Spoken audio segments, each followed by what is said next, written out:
Hello student, welcome to ISR academy. जैसा कि हम लोग देख रहे हैं, प्रीवियस वीडियोस में हमने आयनिक इक्विलिब्रियम के कुछ कॉन्सेप्ट कवर कर लिए हैं। आज हम लोग उसके आगे चलेंगे। देखो, प्रीवियस वीडियो में हमने ऑसवाल्ड डायलेशन लॉ तक कवर किया हुआ है। ठीक है, एसिड का डिसोसिएशन कांस्टेंट क्या है, बेस का डिसोसिएशन कांस्टेंट क्या है, उनकी वैल्यूज़ क्या है, या एसिड डिसोसिएशन कांस्टेंट या बेस डिसोसिएशन कांस्टेंट से हमको क्या पता चलता है। तो आयनिक इक्विलिब्रियम जो चैप्टर है, ऑलमोस्ट आधा चैप्टर हो चुका है। 3 वीडियोज़ इस पे बन चुके हैं। प्रीवियसली हमने काफ़ी सारे बेसिक्स जो है वो कंप्लीट कर लिया हुआ है।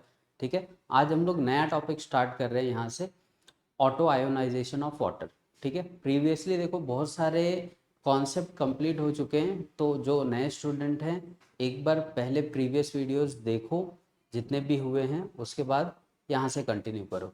ठीक है, तो आज का हमारा टॉपिक है ऑटो आयोनाइजेशन ऑफ वाटर। देखो, आज के वीडियो में हम लोग 2 कॉन्सेप्ट कवर करने वाले हैं। एक तो ऑटो आयोनाइजेशन ऑफ वाटर, दूसरा pH scale. PH pOH values क्या होती हैं, कहाँ से मिलती हैं, पीएच या पीओएच का जनरली क्या इफेक्ट देखने को मिलता है, ये सारे टॉपिक आज हम लोग यहाँ पे कवर करेंगे। तो फर्स्ट टॉपिक है, देखो हमारे पास क्या,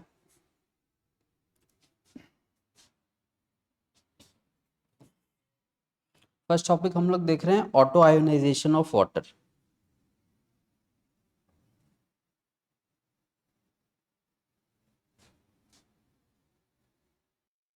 तो चलो स्टार्ट करते हैं।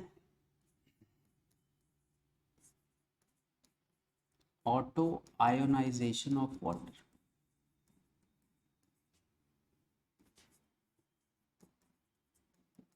देखो, इस टॉपिक के लिए केमिकल आयनिक इक्विलिब्रियम में जो हमने आयनिक कांस्टेंट निकालना सीखा था, डिसोसिएशन कांस्टेंट निकालना सीखा था, वो सारी चीज़ें पता होनी चाहिए। ठीक है, ऑटो आयोनाइजेशन ऑफ वाटर मतलब होता क्या है। देखो, यहाँ पे मैं काफ़ी इजी ढंग से तुमको बता रहा हूँ, फिर टेक्स्ट बुक में हमको ये टॉपिक कैसे दिया हुआ है वो भी मैं एक्सप्लेन करूँगा, तो उनको को रिलेट कर सकते हो। ईजी टॉपिक है, ईजिली हम लोग सॉल्व कर सकते हैं इनको।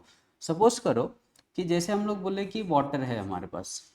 ठीक है, तो वाटर की ना जनरली एक प्रॉपर्टी होती है, वाटर कैसा एक टाइप का वीक इलेक्ट्रोलाइट होता है।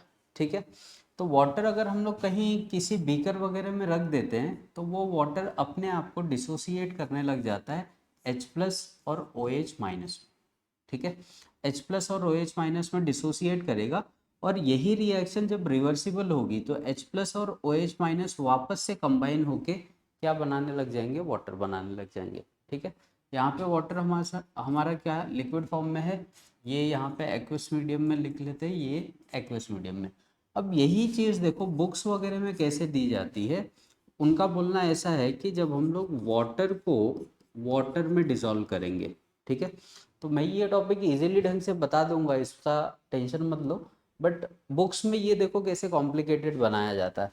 वाटर को वाटर में डिसॉल्व करेंगे तो एक वाटर का मॉलिक्यूल ब्रेक हो जाता है H plus O H minus में।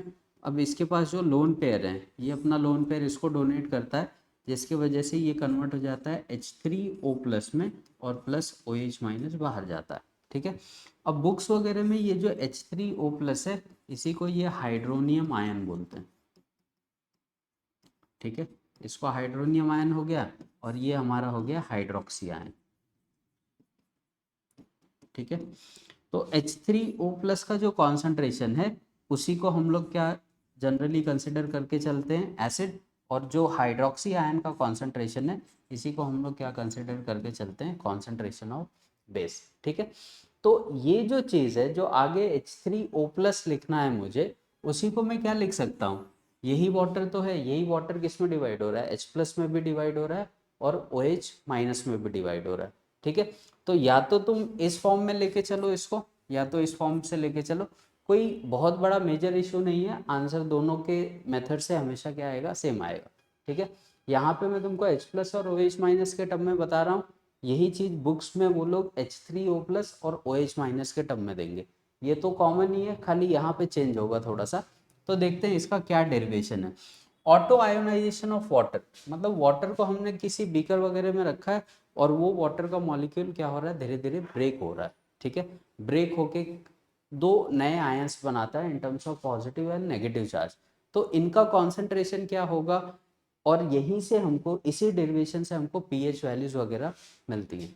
तो देखो सपोज करो कि वाटर रखा हुआ है ऐसे, अगर हम लोग देखें वाटर है हमारे पास, ये रिवर्सिबली डिवाइड होगा किसमें, H प्लस और OH माइनस के कॉन्सेंट्रेशन।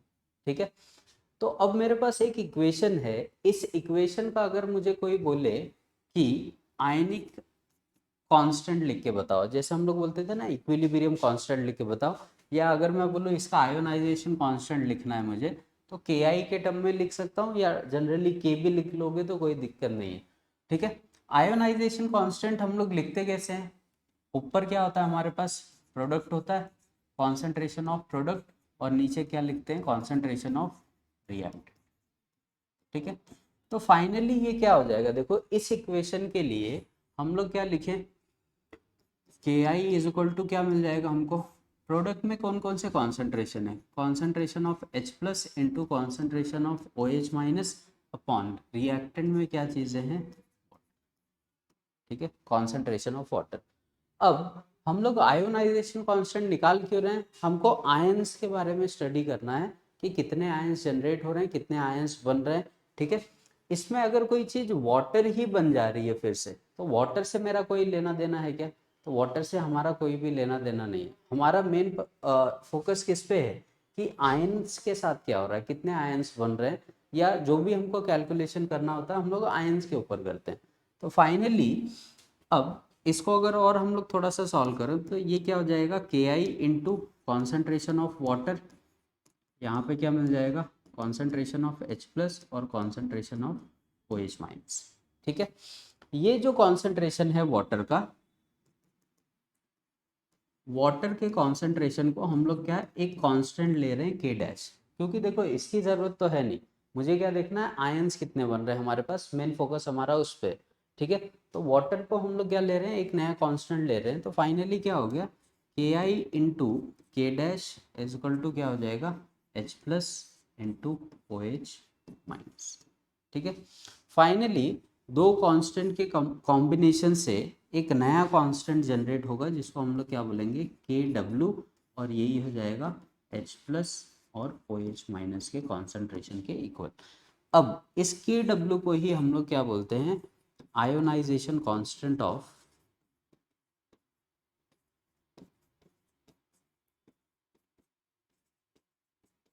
वाटर।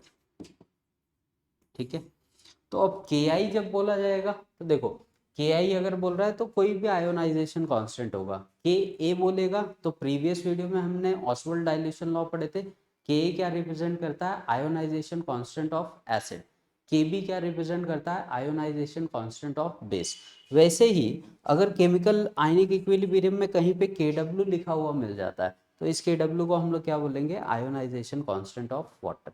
ठीक है, यही चीज, यही सेम चीज हमको टेक्स्ट बुक वगैरह में ऐसे लिखे हुई मिल जाएगी। ठीक है, K W is equal to concentration of hydronium ion into OH minus. तो इसमें कुछ तकलीफ मत रखो, हमको ये पता हो या ये पता हो, दोनों भी एक ही चीज़ होती है। क्लियर हुआ? ठीक है, तो अब मेरे पास एक इक्वेशन है, दैट इज के डब्ल्यू इज इक्वल टू, मुझे क्या मिल गया है, H प्लस कॉन्सेंट्रेशन और OH माइनस कॉन्सेंट्रेशन। ठीक है, अब देखो यहाँ से एक न्यूमेरिकल वैल्यू आएगी जो आगे काफ़ी इंपॉर्टेंट रोल प्ले करेगी। ठीक है, जब भी हम लोग देखते हैं ये साइंटिफिक स्टडी है, साइंटिफिक कैलकुलेशन है, गिवन डेटा है, तो हमको ध्यान में रखना पड़ेगा। अगर ऑर्डिनरी कंडीशन पे एट 25 सेंटीग्रेड में देखूं तो ऐसा देखा गया है कि जो H प्लस का कॉन्सेंट्रेशन होता है वाटर का, वो OH माइनस के कॉन्सेंट्रेशन के इक्वल होता है। ठीक है, ऑर्डिनरी कंडीशन पे वाटर के H प्लस कॉन्सेंट्रेशन और OH माइनस कॉन्सेंट्रेशन इक्वल होते हैं, और ये गिवन डेटा कितना है, 1.0 इंटू 10⁻⁻⁷। ठीक है, ये हमको याद रखना है। क्लियर हुआ कि अगर ऑर्डिनरी कंडीशन पे मैं वाटर को रखता हूँ, उसका आयोनाइजेशन कांस्टेंट निकालता हूँ, तो H प्लस का कॉन्सेंट्रेशन और OH माइनस का कॉन्सेंट्रेशन इक्वल होगा, और वो इक्वल वैल्यू क्या होगी, 1.0 इंटू 10⁻⁷। ये हमको याद रखना है। अब देखो फाइनली, अब इससे अगर मैं इसको और डिराइव करूं तो KW इजक्वल टू मुझे क्या मिल जाएगा, H प्लस का कॉन्सेंट्रेशन कितना 1.0 इंटू 10⁻⁻⁷, ठीक है, अगेन इंटू OH माइनस का कॉन्सेंट्रेशन भी कितना 1.0 इंटू 10⁻⁷। तो फाइनली ये मुझे क्या मिल जाएगा, KW इज इक्वल टू 1.0 ये क्या हो गया 1.0 इंटू 10⁻⁻⁴, ठीक है।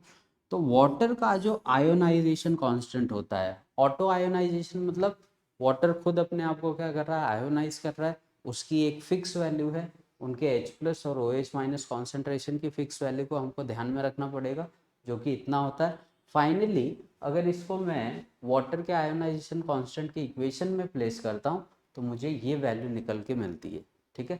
तो KW यहाँ से मुझे मिल जाता है 1.0 इंटू 10⁻⁻⁴, ठीक है। अब इसी वैल्यू से हम लोग डिराइव करते हैं सॉल्यूशन का pH एंड pOH। क्लियर हुआ। ऑटो आयोनाइजेशन वाटर पे ये जो छोटा सा डेरिवेशन है, ये कभी कभार एग्जाम में भी पूछता है हमको, प्लस ये वैल्यू हमको ध्यान में रखनी है, इसका सॉल्यूशन एग्जाम्स वगैरह में पूछ सकता है कि KW इज इक्वल टू ये होता है, ये अपने को दिमाग में रखना है, ठीक है। अब देखो इसी से रिलेटेड नेक्स्ट टॉपिक पे हम लोग चलते हैं, जो हम लोग पहले भी देख चुके हैं, concepts of pH and pOH, right. ये वैल्यू देखो हमने पहले देखा हुआ है 9th-10th में या इवन 11th में, हम लोग बोलते हैं pH क्या होता है, pOH क्या होता है। pH वैल्यू बढ़ेगी तो एसिडिक स्ट्रेंथ बढ़ेगी या बेसिक स्ट्रेंथ बढ़ेगी, इसके ऊपर आता है। कभी कभार टेक्स्ट बुक में मेंशन भी होता है कि इस पर्टिकुलर कंपाउंड की pH वैल्यू ये है, इस pOH कंपाउंड की ये है, बेसिक स्ट्रेंथ बढ़ रहा है कम हो रहा है। अब ये चीज़ें कैसे होती हैं इस टॉपिक में हम लोग पूरा कवर करेंगे, बट इसके लिए ज़रूरी क्या है कि एक चीज़ ध्यान में रखो कि वाटर का डिसोसिएशन कांस्टेंट अभी हम लोग ने निकाला था कितना 1.0 इंटू 10⁻⁴, ठीक है, इसको ध्यान में रखो, ठीक है। तो सबसे पहले ये जो pH स्केल है ये हमको बताती क्या है, pH स्केल एक्सप्लेन क्या करता है। pH स्केल हमको किसी भी सॉल्यूशन की एसिडिक और बेसिक प्रॉपर्टी को एक्सप्लेन करता है, इसका सॉल्ट से कोई लेना देना नहीं, ठीक है। pH वर्ड कहीं पे भी आएगा वो रिप्रेजेंट करेगा, उसकी वैल्यू डिसाइड करेगी वेदर वो सॉल्यूशन एसिडिक है या बेसिक है, ठीक है। चलो, तो इसकी डिस्कवरी की थी सॉर्सेन करके एक साइंटिस्ट है, इसने किया था डिस्कवरी pH स्केल का, और इसी ने इस pH का, देखो pH जब भी हम लोग लिखते हैं pH या pOH, तो यहाँ पे ये जो P है ये एक वर्ड को, ग्रीक वर्ड को रिप्रेजेंट करता है, दैट इज पोटेंस, ठीक है। पोटेंस का मतलब ये होता है स्ट्रेंथ, ठीक है। तो एक्चुअल में जब हम लोग pH या pOH लिखते हैं तो ये बता क्या रहा है, strength of H plus and strength of OH minus ion, बराबर। pH लिख रहे हो तो स्ट्रेंथ ऑफ हाइड्रोजन, और pOH लिख रहे हैं तो स्ट्रेंथ ऑफ हाइड्रोक्सी, ठीक है। अब फॉर्मूला क्या है, किसी भी चीज का जो pH होता है, राइट, अगर कोई बोले pH क्या होता है तो pH is negative logarithm of H plus ion, ठीक है, ये ध्यान में रखने वाली चीज़ है। तो अगर किसी भी चीज़ का मैं pH लिख रहा हूँ तो मैं उसके H प्लस के कॉन्सेंट्रेशन का क्या लिखता हूँ, नेगेटिव लॉग कर देता हूँ, सिंपल सा। तो अगर मेरे को कोई बोले pOH क्या होता है तो मैं सिंपल सा क्या कर दूंगा, negative logarithm of concentration of OH minus ion, ठीक है। तो pH क्या होता है, किसने डिस्कवर किया, मतलब क्या है, ठीक है, बनाया क्यों गया है, एसिड और बेसिक स्ट्रेंथ को मेजर करने के लिए, ठीक है। सॉर्सेन ने बनाया है pH इज इक्वल टू क्या होता है, negative logarithm of H plus ion, और pOH क्या होता है, negative logarithm of OH minus ion. तो अब देखो यहाँ से तीन चीज़ें ध्यान में रखो, एक तो फर्स्ट वाटर का डिसोसिएशन कांस्टेंट, सेकंड हमारे पास pH का फॉर्मूला, थर्ड हमारे पास pOH का फॉर्मूला, ठीक है। pH P वर्ड लग गया तो नेगेटिव लॉग अपने आप लग जाएगा, ये फॉर्मेट है, इसको ध्यान में रखना है। नेक्स्ट आगे चलो, ठीक है। अब देखो pH और pOH हम लोग निकालते कैसे हैं, ठीक। अभी हम लोग ने क्या लिखा था, concentration of H plus into concentration of OH minus is equal to क्या होता है, KW होता है। ठीक है, बराबर। अब इक्वेशन 1 से देखो, हमने KW का क्या निकाला था, KW is equal to 1.0 into 10⁻⁻14 भी तो कैलकुलेट किया था यहाँ पे। तो यहाँ पे रख दो सिंपल सा, क्या मिल जाएगा, concentration of H plus ion into concentration of OH minus ion is equal to 1.0 into 10⁻⁻14। ठीक है, आगे आगे अगर मैं एक कंडीशन दूं, टेकिंग लॉग बोथ साइड, ठीक है, लॉग ले लेंगे तो ये क्या हो जाएगा, लॉग ऑफ इनटू में है तो ये क्या हो जाएगा, log of H plus ion plus log of OH minus ion is equal to, यहाँ पे हमको क्या मिलेगा, ये दोनों भी मल्टीप्लाई हैं, ये log 1 0 हो जाएगा इंटू लॉग इस पे अप्लाई हो जाएगा कितना, log 10⁻⁻14। ठीक है, फाइनली सॉल्व करोगे तो क्या मिल जाएगा, ये log of H plus plus log of OH minus is equal to, ये -14 आगे आएगा 14 और ये तो 1 हो गया इंटू, तो ये 14 हो गया। अब इसका अगर हमको नेगेटिव साइन हटाना है तो पूरे इक्वेशंस को क्या कर दें, नेगेटिव से मल्टीप्लाई कर दें, तो क्या मिल जाएगा, देखो negative log of H plus negative log of OH minus is equal to, ये क्या मिल गया हमको 40। ठीक है, अब देखो ये वैल्यू और ये वैल्यू, राइट, अभी हमने थोड़ा टाइम पहले क्या लिखा था, negative log of H plus को ही मैं क्या बोलता हूँ, PH बोलता हूँ, plus negative log of OH minus को ही हम लोग क्या बोलते हैं, POH, राइट, ये इस किसके इक्वल हो जाएगा, 14 के इक्वल हो जाएगा। ठीक है, मतलब बोलने का ये है, अभी तक हमने सिर्फ याद किया था POH और PH स्केल देखते हैं हम लोग, PH स्केल में वो लोग क्या लिखते हैं, 1 2 3 से 14 तक जाता है, कुछ चीज़ें एसिडिक होती हैं, कुछ बेसिक होती हैं, कुछ क्या होती हैं, न्यूट्रल होती हैं। तो अब देखो मैंने कैलकुलेशन करके बता दिया कि पीएच और पीओएच जो वैल्यू होती है वो 14 तक ही हम लोग क्यों लेते हैं, राइट। तो आगे से दिमाग में रहना चाहिए हमारे कि पीएच और पीओएच का जो सम होता है वो हमेशा किसके इक्वल होगा, 14 के इक्वल होगा।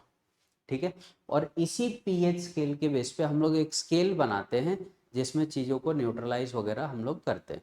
ठीक है, अब देखो हमने देखो बहुत सारे फॉर्मूले लिखे, एक तो के डब्ल्यू इज इक्वल टू, याद रखने वाली बात क्या है, K W is equal to 1.0 into 10⁻⁻14। ठीक है, दूसरा P H is equal to negative log of H plus ion, तीसरा P O H is equal to negative log of OH minus ion, चौथा पी एच और P O H की value को अगर add किया जाए तो ये 14 हो जाएगा। ठीक है, अब ध्यान से देखो, अगर मैं कुछ कंडीशन दूं, केस 1 हम लोग लेके चलते हैं कि अगर सोल्यूशन में H प्लस का कॉन्सेंट्रेशन बढ़ जाए और OH माइनस का कॉन्सेंट्रेशन कम हो जाए तो ये सोल्यूशन क्या हो जाएगा, अपने आप एसिडिक हो जाएगा। ठीक है, H प्लस का जब कॉन्सेंट्रेशन बढ़ेगा, ठीक है, तो अब देखो H प्लस का जब कॉन्सेंट्रेशन बढ़ेगा, राइट, तो ये नेगेटिव लॉग है तो ये वैल्यू लगातार कम क्या हो जाएगी, कम हो जाएगी। ठीक है, तो जो pH होता है वो इन्वर्सली प्रोपोर्शनल होता है किसके, H प्लस के कॉन्सेंट्रेशन के, राइट है। अगर किसी चीज का pH वैल्यू कम है मतलब उसकी एसिडिक स्ट्रेंथ क्या होगी, ज़्यादा, तो pH की वैल्यू जो होती है वो इन्वर्सली प्रोपोर्शनल होती है concentration of H plus ion, inversely proportional to concentration of acidic character is inversely proportional to value of Ka।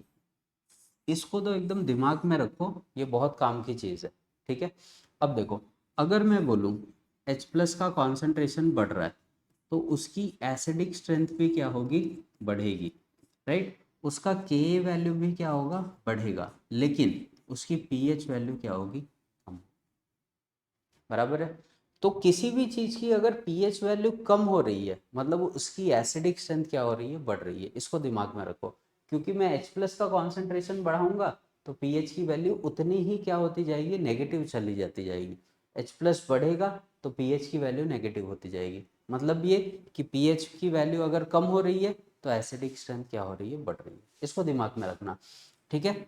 H+ का कॉन्सेंट्रेशन, एसिडिक स्ट्रेंथ और Ka की value, dissociation constant of acid, ये एक दूसरे के directly proportional होंगे और ये तीनों मिला के पीएच वैल्यू के इन्वर्सली प्रोपोर्शनल होंगे। के की वैल्यू बढ़ रही है तो पीएच की कम हो जाएगी, H+ बढ़ रहा है तो के तुम्हारा बढ़ेगा बट पीएच क्या हो जाएगा, कम हो जाएगा। मैं सामने से बोलता हूँ एसिडिक स्ट्रेंथ बढ़ती है, एसिडिक स्ट्रेंथ अगर बढ़ रही है तो के भी बढ़ेगा और अपना H+ का कॉन्सेंट्रेशन भी बढ़ेगा, लेकिन पीएच वैल्यू लगातार क्या होती जाएगी, कम होती जाएगी। ठीक है, समझा। तो अगर मैं तुमको बोलूं कि मेरे पास एक पीएच वैल्यू है दैट इज 10⁻⁻⁶ और एक पीएच वैल्यू है दैट इज 10⁻⁷, ठीक है। तो अब देख लो इसमें बड़ी वैल्यू कौन सी है, 10⁻⁻⁶ वाली क्या है, बड़ी वैल्यू है, राइट।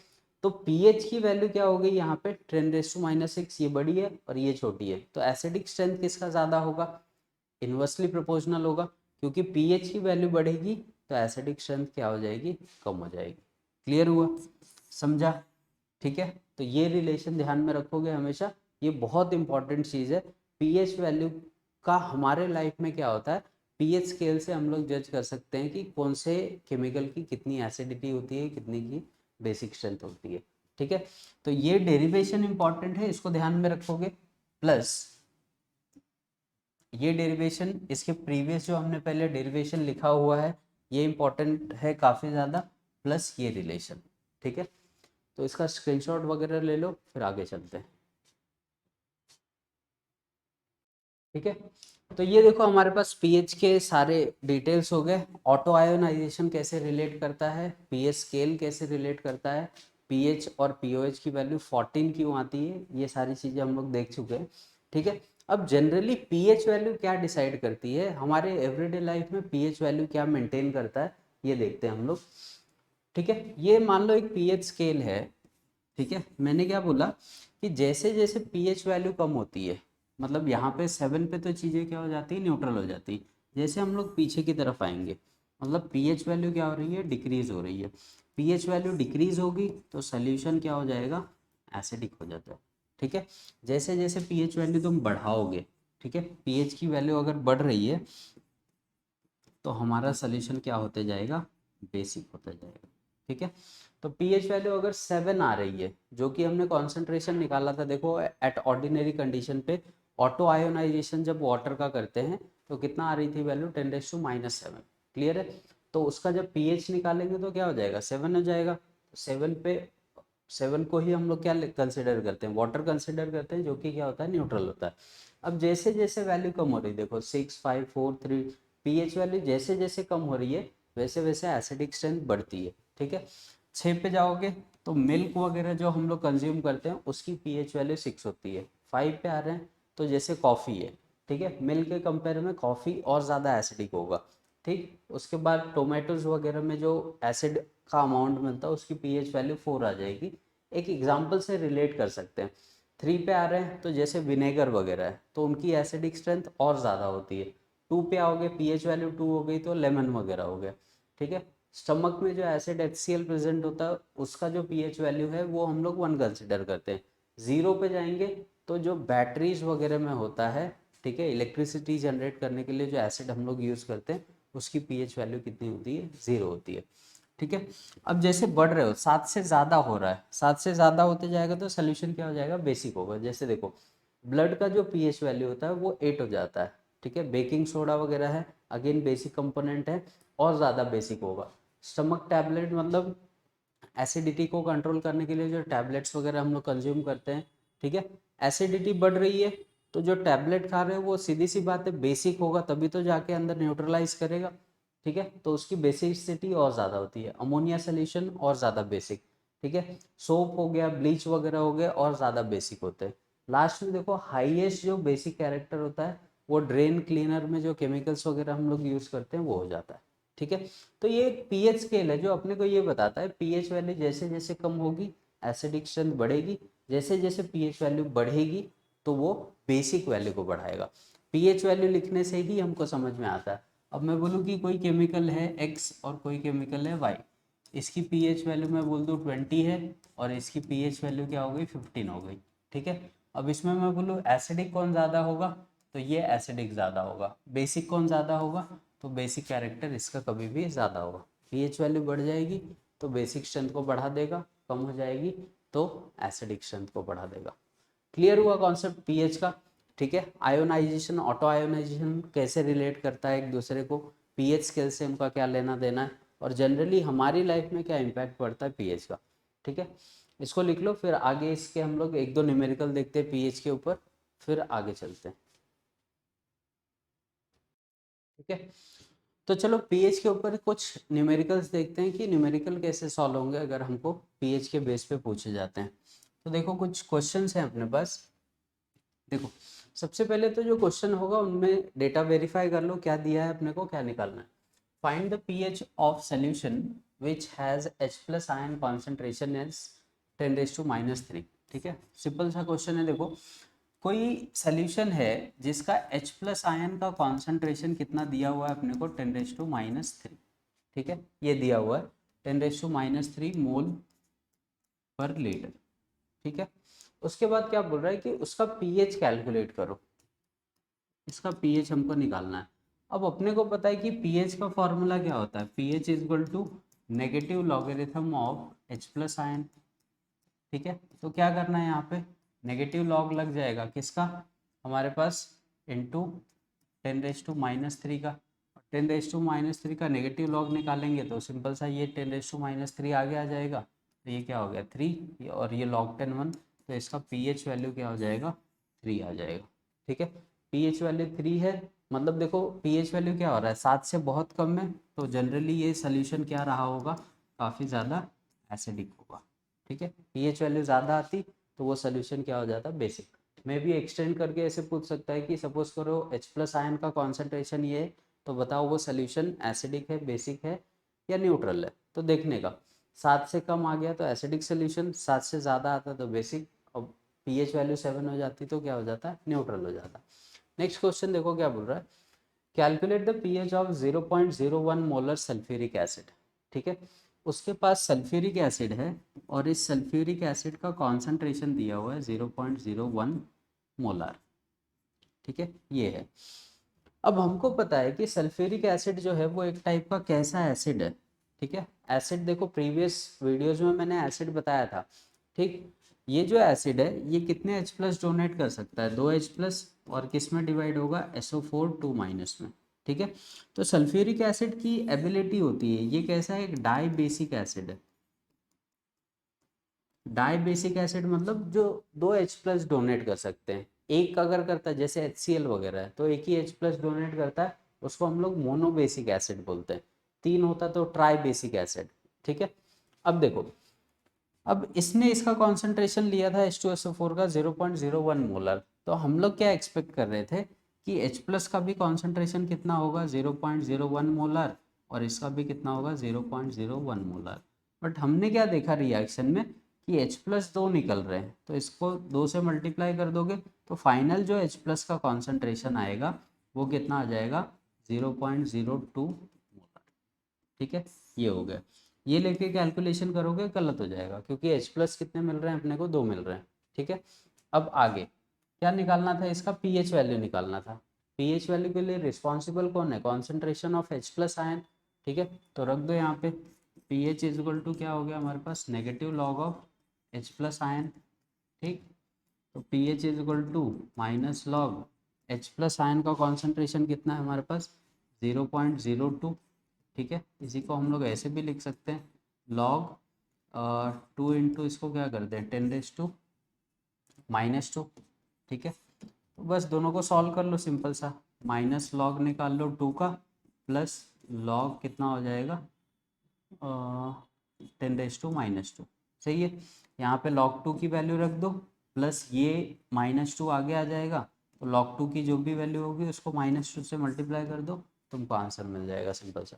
log 2 की वैल्यू कितनी हो जाती है, लगभग 1.41 शायद होती है, वो रख दो यहाँ पे 1.41 -2 नेगेटिव करके जो भी आंसर आ जाएगा वो हमारा फाइनल आंसर होगा। ठीक है, तो इजी क्वेश्चंस होते हैं, बट ध्यान में ये रखना है कि किसका कितना कॉन्सेंट्रेशन बन रहा है, वो कॉन्सेंट्रेशन हमको लिखना पड़ेगा, तो ही जाके पीएच या पीओएच वैल्यू निकाल सकते हैं।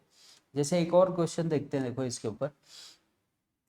अब देखो ये क्वेश्चन को एक्सटेंड कर रहा है, क्या बोल रहा है कि पीएच भी कैलकुलेट करो, पीओएच भी कैलकुलेट करो, और ओएच माइनस का भी कॉन्सेंट्रेशन निकालो जब HCl का कितना हो हमारे पास इतना मोलार सोल्यूशन प्रेजेंट है। अब देखो उसने खाली एक चीज दिया है अपने को, HCl दिया हुआ है और इसका कॉन्सेंट्रेशन कितना दे रहा है हमको, 0.015 मोलार। तो मुझे पता है कि जब HCl डिसोसिएट करता है तो कैसे डिसोसिएट करेगा, H प्लस में और Cl माइनस में। इसके प्रीवियस वाले क्वेश्चन में देखो H2SO4 टूटा था तो 2 H प्लस बने थे, तो हमने क्या किया, 2 से मल्टीप्लाई कर दिया था कॉन्सेंट्रेशन को। अब इतना मोलार सोल्यूशन है, जब इसका सोल्यूशन में बनाओगे तो H प्लस का भी कॉन्सेंट्रेशन क्या होगा, 0.015 मोलार, और Cl माइनस का भी कितना हो जाएगा, 0.015 मोलार। तो H प्लस का कॉन्सेंट्रेशन हमको यहीं से मिल जा रहा है, कितना आ गया, H प्लस का कॉन्सेंट्रेशन हमको मिल जा रहा है 0.015 मोलार। ठीक है, ये मिल गया। अब यहीं से H प्लस मिल गया तो हम क्या निकाल सकते हैं, पीएच निकाल सकते हैं। पीएच का फॉर्मूला क्या है, negative log of H plus ion.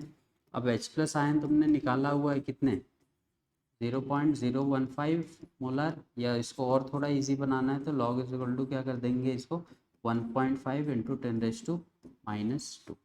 ठीक है, अब आगे क्या होगा, यहाँ से तुमको मिल गया माइनस लॉग ऑफ 1.5 का लॉग निकाल लो, प्लस ये क्या हो जाएगा, नेगेटिव लॉग ऑफ, ये भी नेगेटिव हो जाएगा, अंदर मल्टीप्लाई होगा तो नेगेटिव लॉग ऑफ 10⁻²।